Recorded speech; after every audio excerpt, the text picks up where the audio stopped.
For ages, airships have crashed in the volcanic range known as the Sacred Land. The crashes were blamed on a variety of factors, from ball lightning to Vespoid swarms. The truth was never made public.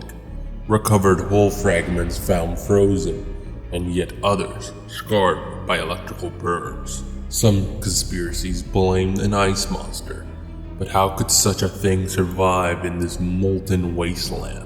The mystery plagued the guild for years, but they finally found the culprit, and the conspiracy nuts were right all along.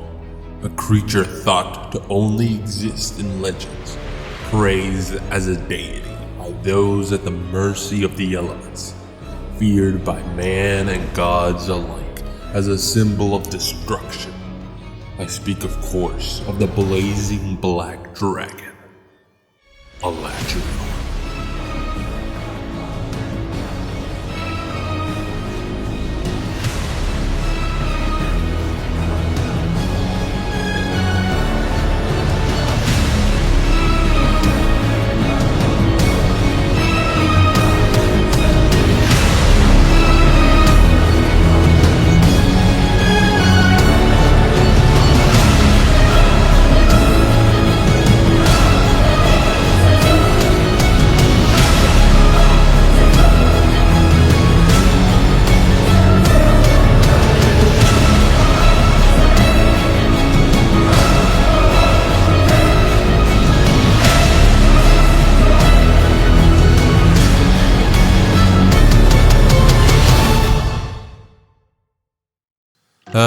I remember when Alatreon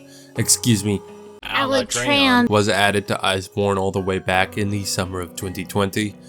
What a fun, totally not arduous time to be a Monster Hunter fan. I have been publicly humiliated for the last time! However, something I distinctly remember from this era of Monster Hunter is just how high Alatreon's stocks were up. Even before this update, it was pretty common to hear the take that Alatreon could beat Fatalis, and should actually be considered the strongest monster. Hell, I remember a Rage Gaming video arguing at the time that Safi'jiiva could only harm Alatreon through the use of the Sapphire of the Emperor, as nothing else in the Red Dragon's arsenal could harm the Black Dragon. Yeah, that's how hard people were glazing Alatreon back in the day. However, now things seem to have spun a little too much in the opposite direction. After the release of Fatalis' title update, Alatreon stocks crashed hard, with people now arguing that Alatreon ran with his tail stuck between his legs after an encounter with the Dragon of Shrade, that he's the absolute bottom of the barrel when it comes to the top tiers, and probably most outrageous, the very same channel that was praising the Forbidden Monster a few years back is now arguing in a recent video that Alatreon would get punked on by the Great Big Snake. Needless to say, Alatreon needs better PR. Luckily for him, I'm here to inform you on why all of that is complete and utter trash, and why the symbol of destruction is actually way stronger than you thought. Alatreon is a very uniquely designed monster. From the start, he was always envisioned as a black dragon and as a spiritual successor to Fatalis. The developers wanted a monster with the same status as the infamous Black Dragon of Shrade, but also a fight that felt more personal, something that wouldn't be possible with Fatalis, as the Wyvern of Destiny was simply too big to invoke such a feeling. Instead, they designed a monster based around the more typical Elder Dragon skeleton, and because of that, they created the first, and depending on how you look at it, only Black Dragon to be excluded from the Fatalis group, who typically carry with them the title of Nida in their Japanese names. Either way, this paints a picture of a monster regarded with the same level of status as Fatalis by the development team at Capcom. This is important to establish for two major reasons. The first is because it helps clarify future statements as being very intentional, leaving no room for doubt. And the second is that Fatalis in lore is treated as a monster a threat level above the Elder Dragons. Yet there are some monsters so powerful that hunters speak of them with only awe and reverence. Elder dragons. And then there are monsters of legend, ones we may never be able to comprehend, yet we must confront. I speak of the black dragon from the ancient age, Fatalis. And when such a threat emerges, hunters must answer the call, for the sake of our world is at stake. And if you need further evidence that this is the mindset that developers have, fun fact, did you know that Frostfang Barioth was originally intended to come out prior to Alatreon? However, because of COVID, its release schedule was pushed back, something that the dev team wasn't fond about to say the least, as they felt in terms of strength, Frostfang should have been grouped with Rajang and Furious rather than the two Black Dragons. In fact, the development team was so afraid that the two Black Dragons would overshadow the news of just slightly tougher monsters that it became the major catalyst as for why they decided to bring back powerful variants instead of something like subspecies. All in all, it's pretty undeniable that at the very least, Alatreon is a monster viewed in the same ballpark of strength as Fatalis by the people developing the games. However, the author has been dead for a while, so what does the actual text have to say about Alatreon's strength? Much like the other Black Dragons, Alatreon's ecology is more set in fantasy than in actual scientific reality. Despite that, we can still analyze what's there. Alatreon possesses the greatest control and supply of dragon element of any monster, to the point where its production cycle of this element dictates its abilities. Yet how does Alatreon produce dragon element to begin with? Well, trace amounts of each element can be found in his scales. This, coupled with the fact that no organs relating to any of the corresponding elements can be found inside his body, suggests that Alatreon produces vast amounts of dragon element in his scales, which he then converts into the other four elements and controls through the use of his horns. His horns will direct the production cycle to focus on either one of two elements, those being fire and ice. Once production hits a critical point, Alatreon will enter into what is known as an active state. In these active forms, his body is flooded with a particular element. The first of these is the fire active state, in which his body converts the dragon over into the fire element, resulting in him being able to cause magma to erupt from the ground, his body temperature skyrocketing, and him gaining the ability to breathe fire, which when calculated can be estimated to output 8.64 gigawatts or the equivalent of 2.07 tons of TNT per second. Using the RGB values of the flames, we can also estimate an average temperature of 2600 degrees Kelvin or the equivalent of 2300 degrees Celsius. Interestingly enough, Alatreon produces a flammable liquid that he shoots out alongside water.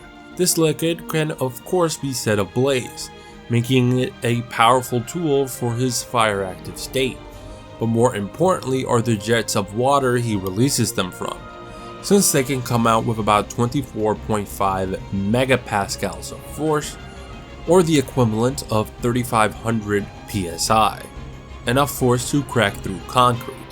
After this, we then have the ice active state, which is the polar opposite of his fire active state. In this state, Alatreon's body temperature dramatically decreases, he gains the ability to shoot sharp icicles, and exhales an icy breath. This is where an interesting factoid about Alatreon comes into play. See, it's hinted at that the reason why so many Elder Dragons have such powerful control over given elements is that they all have trace amounts of dragon element in their blood. Alatreon, having the highest supply of any Elder, would naturally grant him superior elemental control. This is almost stated verbatim in the design notes of Dive into Monster Hunter World Iceborne. Not the dragon element part, just the superior elemental control. Needless to say, Alatreon's Frost Breath should upscale Volcana's, which is capable of completely freezing solid a great baggie in mere moments.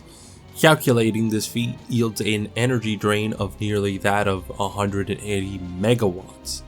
This can result in damage to muscle, skin, and nerve tissue through means such as frostbite.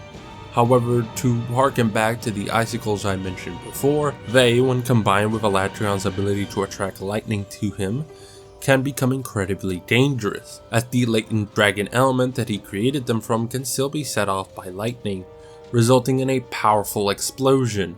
While unconfirmed, it seems likely that if enough ice was allowed to build up in the epidermal layers of other monsters, Alatreon could set it off with his lightning, not too dissimilar to something like Brachydios' slime. Yet, let's not forget that getting struck by lightning in itself is pretty shitty. If you have no means of grounding yourself, you'll be forced to endure 30,000 amps of electrical current coursing through your body, which will undoubtedly lead to tremendous amounts of nerve and tissue damage. And that's if you're strong enough to endure the 200 mega to 7 gigajoules of electrical energy lightning typically carries with it. Finally, Alatreon's most powerful form is the Dragon Active state, reached when his body is overflowing with the element. In it, he can use all of his previously mentioned abilities, and while I haven't mentioned it thus far, Alatreon can enhance his speed and strength with the Dragon element. I imagine he does it through a similar process as Devil Joe, in which he uses the dragon as a sort of performance enhancing drug, as stuff like blood doping and steroids have been recorded improving athletic performance by up to 10 to 20%. This is notable considering Alatreon is rather large when compared to the non-final boss monsters, reaching lengths of over 31 meters and weighing anywhere from 155 to 250 tons. Essentially, imagine a roided out blue whale that's already disproportionately strong for its size, airstriking you, and that's Alatreon for you. The Dragon Element boost also manages to coat Alatreon's body with arcs of dragon lightning, adding yet another offensive layer to his physical attacks. However, when a threshold of the element has been hit, Alatreon is forced to unleash his most powerful ability yet. He can attempt to delay this event through releasing vast amounts of dragon in smaller explosions, but ultimately the world will bear witness to the almighty Escaton Judgment. Alatreon's readying a big attack. Get your healing items ready.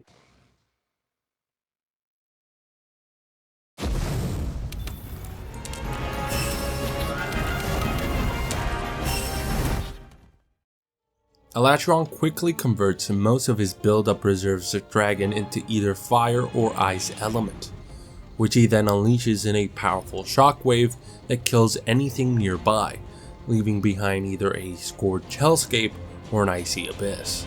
Calculating the power of the Escaton Judgment is impossible without better parameters than the ones we are given.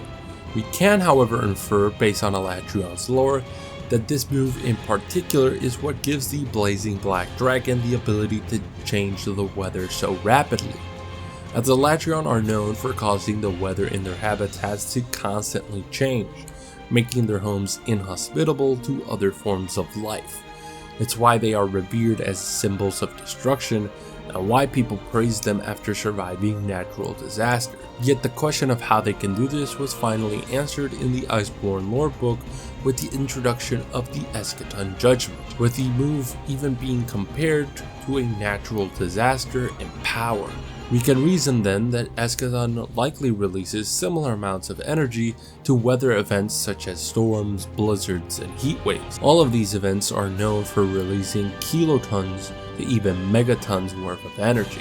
What's particularly impressive about this attack is that because of Newton's third law, Alatreon has to withstand the same amount of force coming back at him, confirming that Alatreon's scales are incredibly durable, which was heavily implied considering the fact that Alatreon are known to inhabit the bottom of seabeds, where the pressure can get insanely high. They're also described as being incredibly sharp, almost like Sergio scales. All in all, this makes Alatreon an incredibly versatile fighter, who more than likely possesses an ability a monster or hunter isn't well equipped for. Alatreon does have some weaknesses, such as counter elements weakening his Escaton, or if his horns are broken, it can prevent him from switching elements.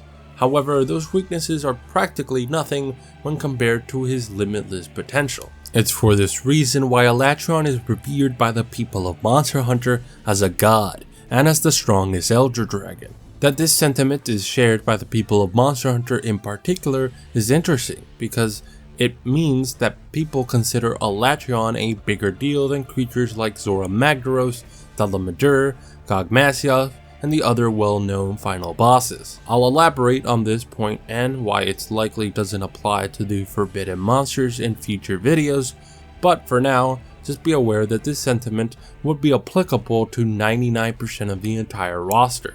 Who cares, I hear you ask? So what, it's just the opinion of the mostly uninformed masses of the Monster Hunter world. Well, this sentiment seems to be shared not just by the masses, but by actually well-informed people and entities. For one, the person writing Alatreon's entry in the book is a researcher of the Royal Paleontology Scriveners, the people in charge of studying and cataloging monsters for the guild and other parties in the world of Monster Hunter. And it's not like in Alatreon's entry he feels inclined to correct the people on this perception of the blazing black dragon. More importantly, however, the guild treats Alatreon as though he's a far more severe threat than any final boss we've encountered thus far. In the events of Tri, he's assigned a threat level never before or since seen. First class dangerous monster. More importantly than even that is that the mere fact that something as powerful as Alatreon existed was enough to make high-ranking officials in the guild want to expunge it from the historical record, in fear that if people found out it would cause widespread panic. This attitude isn't seen for any other final boss monster, with the potential exception of once again the forbidden monsters. And yet the guild isn't even the final authority on this matter. I don't want to spoil too much for future videos, however an important thing to note is that the Alatreon we fight in Iceborne during Fatalis' storyline isn't there because it got beaten. For one, none of the telltale signs of a monster apparently getting beaten are there. Primarily, Alatreon doesn't have any broken parts, unlike for example the Kirin we fight before encountering Rajang for the first time. Secondly, however, and something I'll touch upon in greater detail in Fatalis' own video, we are given the motivation of each of the forbidden monsters. Fatalis is very much talked about as this counterbalance that seeks to suppress any power that might rival it. Hence why he wipes out the powerful kingdom of trade, but also why he decided to finally awake after 1,000 years. Because of the unprecedented mutation of power that was Sapphic Diva and the subsequent response of the incredibly powerful but normally recluse Alatreon. Meaning that in earnest, Alatreon's presence in Fatalis' storyline shows that Fatalis viewed Alatreon as a threat actually worth considering, once the blazing black dragon decided to get off its ass and do something besides being a recluse. Presumably this wasn't the case for any other of the previous final bosses, considering in Iceborne it's made abundantly clear that this is Fatalis' first appearance in over 1,000 years. So if the people, top officials, and the literal Black Dragon consider Alatreon an unprecedented power, then it's clear that we as a community shouldn't be belittling this truly one-of-a-kind powerhouse of a monster. And that's all I've got for today, folks. If you liked what you saw, consider leaving a like and maybe even subscribing to the channel, as this helps the channel grow and it helps me bring you more videos like this. If you really like what you saw, then consider watching these videos Google says you'll like. Other than that, have a lovely rest of your day.